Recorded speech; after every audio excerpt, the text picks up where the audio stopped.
राम राम। सरकार ने राजस्व रिकॉर्ड ऑनलाइन करवाया काश्तकारों की सुविधा के लिए।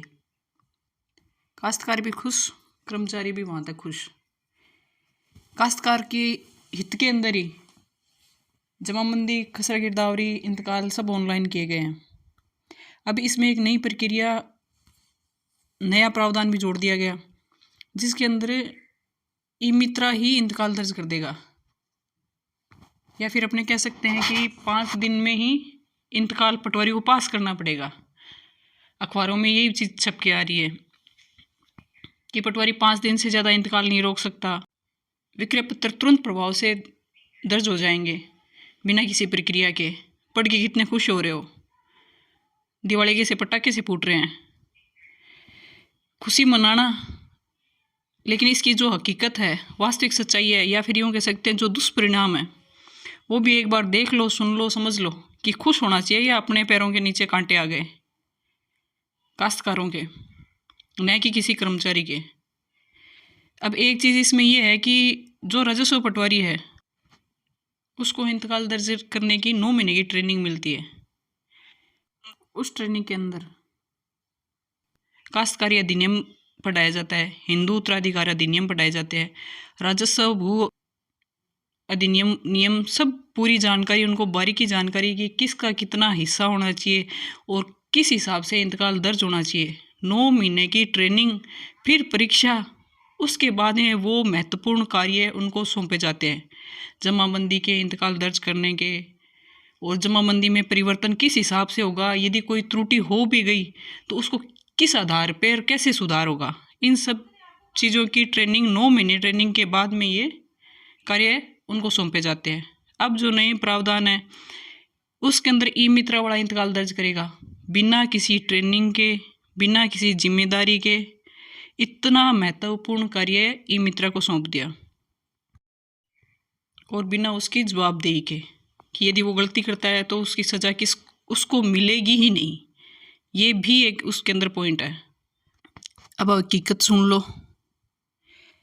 सरकार ने खसरा गिरदावरी ऑनलाइन करवाई। राजस्व कर्मचारियों ने आदेश की पालना के तहत खसरा गिरदावरी ऑनलाइन की। संवत 2077, 2078, 2079 इन सब की गिरदावरी पोर्टल पर चढ़ाने के बाद में आज तारीख को दिखाई नहीं जा रही, गायब है उस पोर्टल पे खसरा गिरदावरी। इन तीनों संवत की गिरदावरी आज तारीख तक किसान, पटवारी, तहसीलदार सब ढूंढ ढूंढ के परेशान हो लिए, अभी तक किसी को वो मिली नहीं।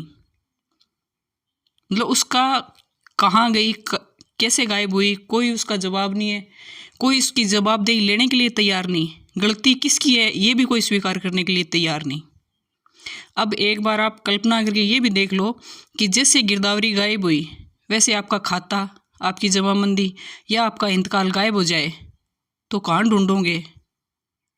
6 महीने से गिरदावरी गायब है। एक बार ये किसी का खाता खो जाए तो पसीने छूट जाएंगे। सच है ये चीज़, सोच कर ही डर लग रहा है ये चीज़।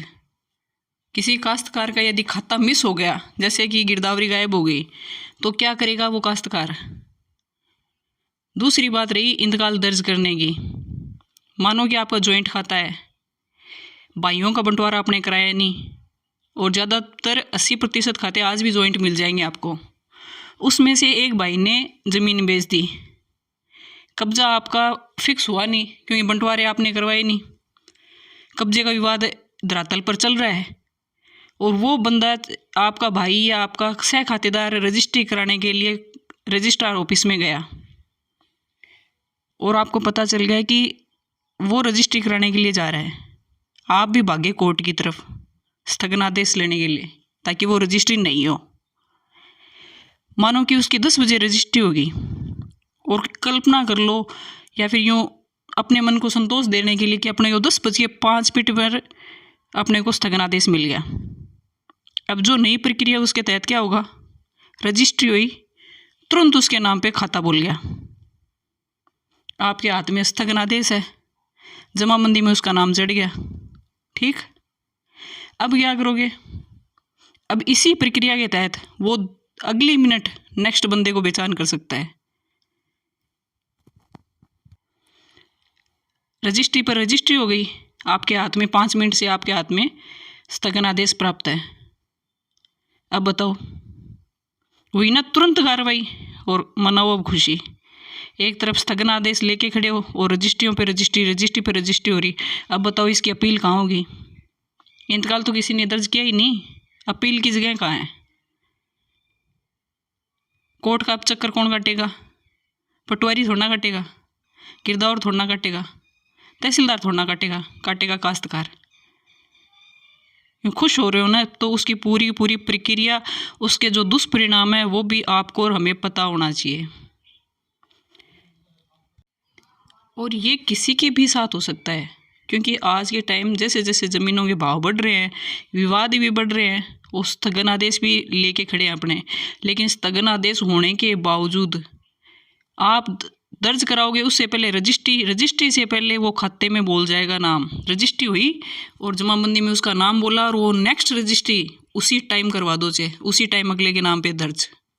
तो एक बार सोच के देखो ये कितना खतरनाक साबित हो सकता है आम काश्तकार के लिए। फिर कोर्ट के चक्कर भी अपने को बहुत मुश्किल है। एक छोटी सी गलती, जिसमें छोटी सी मात्रा अपनी गलत हो जाए, बड़ी ई की बजाय छोटी ई की मात्रा सुधारने के लिए अपने को कहाँ कहाँ पेश होना पड़ता है, कहाँ कहाँ कागज़ देने पड़ते हैं, वो एक आम काश्तकार जानता है। तो सोचो इन गलतियों की भरपाई या सुधार कैसे संभव होगा और इसकी अपील कहाँ होगी? खुशी मनाओ कि पटवारी 5 दिन में इंतकाल कर देगा, 5 दिन में उसको इंतकाल करना ही पड़ेगा। खुश हो रहे हो ना इस बात से? तो एक इस बात की और सुनो बात कि विरासत का इंतकाल पटवारी 5 दिन में करेगा। ठीक, पढ़ लिया अखबार में, हो लिए खुश। अब उसकी हकीकत सुनो, उसके परिणाम क्या होंगे। आपका विरासत का इंतकाल हक दे दिया ई मित्रा को कि ई मित्रा वाला आवेदन कर सकता है, पटवारी को फॉरवर्ड करेगा। पटवारी मात्र 5 दिन में उसको इंतकाल को जांच करेगा, वरना 5 दिन में वो फॉरवर्ड हो जाएगा नेक्स्ट स्टेप पे। ठीक, खुशी की बात है ना? कितने खुश हो इस बात से कि ई मित्रा वाला अपना इंतकाल दर्ज कर रहा है। हकीकत क्या है कि इंतकाल दर्ज करने के लिए हिंदू उत्तराधिकार नियम अधिनियम क्या ई मित्राओं को पढ़ाए गए थे? क्या उनको इन बारीकियों का ज्ञान है सभी ई मित्रा को? 1 नंबर क्वेश्चन तो ये। और यदि वो गलत दर्ज कर देता है तो क्या उसकी उत्तरदायित्व या उसकी जिम्मेदारी सरकार ने तय की है कि किसी काश्तकार का इंतकाल या उसका हिस्सा गलत यदि ई मित्रा दर्ज कर दे तो क्या उसकी जिम्मेदारी ई मित्रा वाला के को दी गई है? नहीं दी गई। तो जब उसका लाइबिलिटी उसकी फिक्स नहीं की गई तो वो कौन कितना जिम्मेदारी से इंतकाल भरेगा? ये आप और हम भी बहुत अच्छे से जानते हैं। मानो कोई अविवाहित खातेदार खत्म हो गया, उसका किसका कितना हिस्सा बनना चाहिए? उसके माता पिता भी जीवित नहीं हो तो उस अविवाहित खातेदार का कौन सा हिस्सा किस किस के दर्ज होना चाहिए? क्या ये जानकारी, ये ट्रेनिंग दी गई है ई मित्रा को? बहुत बड़ा सवाल है। किसका कितना हिस्सा बनेगा, ये जानकारी ई मित्रा को बिना अधिनियम नियमों के पढ़े हुए नहीं मिल सकती। वो काश्त गलत कर रहा है ना, तो वो काश्तकार का गलत कर रहा है, किसी पटवारी का गलत नहीं होगा। इसलिए सावधान रहो काश्तकारों, ये ध्यान रख लेना। पटवारी को क्या नुकसान है जब वो दर्ज ही नहीं कर रहा? दर्ज ही आप ई मित्रा वालों से करवा रहे हो।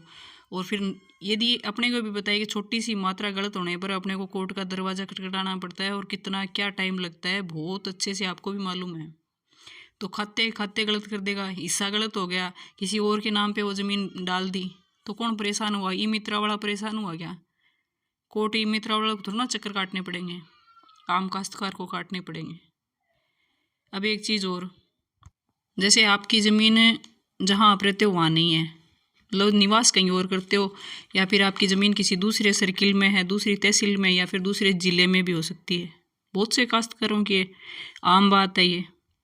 अब जैसे आप कल्पना करो कि आज शाम को आपने आवेदन कर दिया विरासत का, रहते हो आप झुंझुनू हो, ज़मीन आपकी गंगानगर डिस्ट्रिक्ट में। ठीक, आवेदन कर दिया, खुश कि अपने 5 दिन में पटवारी को इंतकाल करना ही पड़ेगा, नहीं करेगा तो 5 दिन में ऑटो फॉरवर्ड हो जाएगा। हुए खुश। अब उसका दुष्परिणाम या हकीकत देखो। आज शाम को आपने ऑनलाइन किया, कल्पना कर लो कि अगले दिन पटवारी जी ने आपका इंतकाल देख लिया, कि जैसे कि आपके इंतकाल का ही पटवारी जी जैसे इंतज़ार कर रहे हो, उसका कोई काम नहीं है, खाली आपका इंतकाल के लिए ही बैठा हो। कल्पना कर लो। बाकी हकीकत तो आपको भी पता है कि उसके बहुत सारे पटवारी के पास में काम है, पैमाइश भी होते हैं, कैंप भी होते हैं, बहुत सारे शिविर भी होते हैं। एनी टाइम कोई भी पटवारी उस पोर्टल पर ऑनलाइन नहीं रह सकता। लेकिन अपने फिर भी कल्पना कर लें कि आज शाम को आपने ऑनलाइन किया, अगले दिन जाते ही ऑफिस में पटवारी जी ने आपका इंतकाल देख लिया और देखते ही पता चला उनको कि आपका निवास स्थान कहीं और है, ज़मीन कहीं और है। फिर उसके बाद में पटवारी जी अगले दिन आपका लेटर बना के तहसील में जाएंगे कि इनकी विरासत की जो जांच है जहाँ ये निवास करते हैं उस तहसील से, उस ज़िले से करवाई जाए। यही नियम है, क्योंकि आप जहाँ रहते हो, जहाँ आपका परिवार रहता है, वहीं विरासत की जांच होती है कि आपके कितने वारिस हैं। अगले दिन पटवारी जी ने लेटर लेके भागे भागे तहसील में गए, निकल गए 2 दिन, और उसी टाइम ऐसे लगाया हवाई जहाज और अगली तहसील में उतर गए, अगले ज़िले में उतर गए, तो ये काम संभव है 5 दिन में कि हेलीकॉप्टरों की या हवाई जहाज़ों की व्यवस्था कर दी जाए। वो कागज़ जाएगा उस ज़िले में और फिर वो कागज़ जाएगा उस सर्किल के पटवारी के पास में। दिन गिनते जाना आप। फिर उसके बाद में वो उस कागज़ की जांच करेगा वहाँ रहने वाला पटवारी, और वहाँ के काश्तकारों से जवाब जांच करने के बाद में वापस वो कागज़ वो अपनी तहसील में देगा। फिर वो तहसील जहाँ आपको इंतकाल दर्ज करवाना, उस तहसील से वापस उस तहसील में आएगा। ये 5 दिन के अंदर तभी संभव है जब सब कर्मचारियों को हेलीकॉप्टर या हवाई जहाज की व्यवस्था करवा दे तो, वरना 5 दिन में होएगा ये ऑटो फॉरवर्ड। ठीक, ऑटो फॉरवर्ड का नुकसान देखो, एक किसी ने आवेदन किया, उसके अंदर एक का नाम छोड़ दिया। कल्पना करो कि हो सकता है कि आपके भाई ने, आपकी बहन ने आपका ही नाम छोड़ दिया, तो वो तो ऑटो फॉरवर्ड हो गया, अगली स्टेप पे गया, हो गया वो दर्ज। अब बताओ उसमें पटवारी की क्या गलती? पटवारी ने तो नेक्स्ट डे जांच के लिए भेज दिया, लिख दिया, उसकी तो इतनी जिम्मेदारी है। नुकसान किसका हुआ? जिसका नाम छोड़ा या जिसने नाम गलत दर्ज किया, उसके भी कोई नुकसान नहीं। नुकसान सीधा के सीधा काश्तकार को, और वो चढ़ गया खाते के अंदर। अब काटो कोर्ट के चक्कर, और अपील कहाँ होगी? अब तक जो प्रावधान थे उसके अंदर एक कर्मचारी को 9 महीने की ट्रेनिंग, सभी अधिनियम और नियमों की ज्ञान, उसके बाद में परीक्षा, उसके बाद में उस जिम्मेदार पद पर उसको बिठाया जाता। वो इंतकाल दर्ज करता। मानो कि उससे कोई लिपिकीय त्रुटि हो गई, या यूँ समझ लो किसी ने जानबूझ के गलत कर दिया किसी कर्मचारी ने, तो वो जांच जाती गिरदावर के पास में। गिरदावर उसको दोबारा जांच करता है एक एक अक्षर को, कि कहीं छोटी मात्रा बड़ी मात्रा में गलती नहीं हो गई हो, किसी का हिस्सा गलत दर्ज नहीं हो गया हो, या किसी भी प्रकार की कोई गलती है या नहीं, उसकी जांच गिरदावर करता। अब इन नए प्रावधानों के अंदर तो वो व्यवस्था भी, जांच वाली व्यवस्था भी ख़त्म कर दी कि जांच करने की कोई आवश्यकता ही नहीं। ई मित्रा वाला दर्ज करे, ऑटो फॉरवर्ड नेक्स्ट स्टेप पे हो जाए। जबकि ये पूरी की पूरी यदि प्रक्रिया लागू होती है तो उसमें सारी बातों का सार ये निकल के आता है कि कर्मचारी का तो नुकसान हो या न हो, लेकिन काश्तकारों का जो पूरा रिकॉर्ड है उसका ऐसा बंटाधार होएगा कि समझ में भी नहीं आएगा कि किसका खाता कहाँ, कौन सा हिस्सा कहाँ।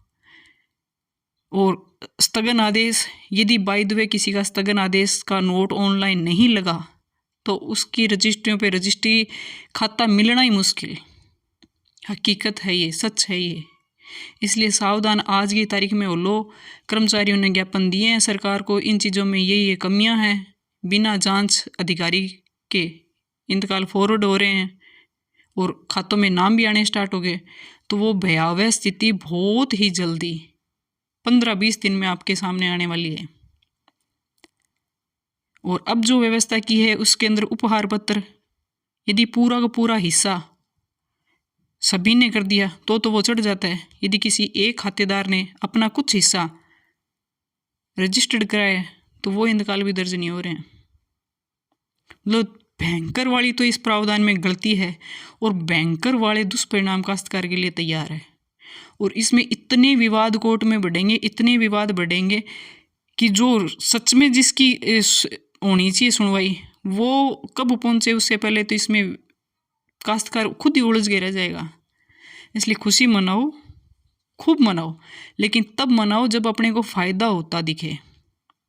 यूँ नहीं कि पटवारी को 5 दिन में करना ही पड़ेगा। पटवारी जी से 1 दिन में करा लो, 5 मिनट का ऑर्डर निकाल दो, लेकिन उससे नुकसान किसका हो रहा है? पटवारी का थोड़ा ना हो रहा है, नुकसान हम काश्तकारों का ही हो रहा है। आम काश्तकार का, आम जनता का एक साधारण सी एप्लीकेशन कोर्ट में लेके जानी आसान काम नहीं है। छोटा सा आदेश पारित कराने के लिए कोई 50 किलोमीटर, कोई 20 किलोमीटर चल चल के तहसीलों में जाते हैं। कोई जरूरी थोड़ा ना उसी टाइम अधिकारी अपने लिए वहाँ बैठा तैयार ही मिलेगा कि फलाना सिंह आएगा और उसका आते ही साइन करके देना है। ये काम प्रैक्टिकली संभव नहीं है। सोच लो, समझ लो। और यदि इस बात में कहीं थोड़ी भी सत्यता लगे आपको तो विरोध करो इस चीज़ का, वरना नुकसान काश्तकारों का है, क्योंकि खाते काश्तकारों के हैं। चक्कर काश्तकारों को काटने पड़ेंगे, कर्मचारियों को नहीं। इसलिए समय रहते ही सावधान हो जाओ। धन्यवाद।